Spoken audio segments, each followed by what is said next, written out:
ஏன்டா எப்ப பார்த்தாலும் எருமச்சாரிய மூஞ்சில அப்புறம் மாதிரியே தெரியுற? வாழ்க்கையில நிம்மதியே இல்ல. உனக்கும் வாழ்க்கையில் நிம்மதி இல்லையா? அப்படி நடு தண்ணியில போய் நில்லு, நிம்மதியான இடத்துக்கு போய் சேர்ந்துருவேன். விளையாடுறீங்களா? உங்ககிட்ட விளையாட்டு வேண்டியிருக்கு. உங்களுக்கு என்னண்ணே எப்ப பார்த்தாலும் சந்தோஷமா இருக்கீங்க, அது எப்படி முடியுது? அந்த விஷயத்தை கேக்குறியா? வா சொல்றேன். உட்கார நல்லா உட்கார. அடே, எனக்கு சந்தோஷம் இல்லைன்னா என்ன செய்வேன் தெரியுமா? நேரா கடைக்கு போவேன், 2 முழம் மல்லிகைப்பூ வாங்குவேன், 1/4 கிலோ அல்வா வாங்குவேன். அதை எடுத்துட்டு வீட்டுக்கு போய் என் பொண்டாட்டி கிட்ட கொடுப்பேன். அவ என்ன வேலை செஞ்சிட்டு இருந்தா அப்படியே போட்டு என் கூட ஆத்தங்கரைக்கு வந்துருவான்.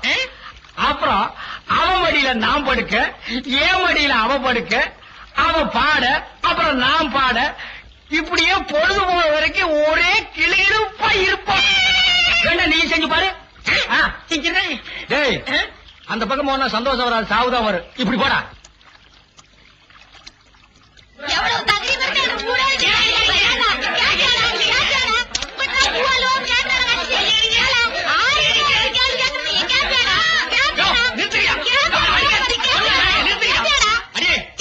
இந்த கருமன் இந்த அடி அடிக்கிற? இவனோட சாவகாசம் வச்சிருக்கு. உங்கள்கிட்ட முதல் 4 சாத்தானா? யாரு?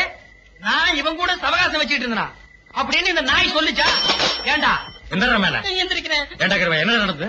நீங்களே சொல்லுங்க. எதுக்கு கட்டிட்டீங்க? இப்படிதான் கம்னாட்டி. உங்க சம்சாரம் உங்க அளவுக்கு இல்ல. ஆமா, உயரம் கொஞ்சம் கம்மி. இப்ப அதுக்கு என்ன? நீங்க எவ்வளவு நல்லவரு. நீங்க என்ன சொன்னீங்க? என் சம்சாரம் ஆத்தங்கரைக்கு வருதுன்னா பூவும் அல்வா வாங்கி கொடுத்தா வருவான்னு சொன்னீங்க. அதே மாதிரி வாங்கி கொடுத்தா வர மாட்டேங்கிறாங்க. இதுக்கு நீங்களே ஒரு பைசல் பண்ணுங்க. இதுக்கு எவ்வளவு ரூபா செலவழிஞ்சாலும் நான் பாத்துக்கிறேன்.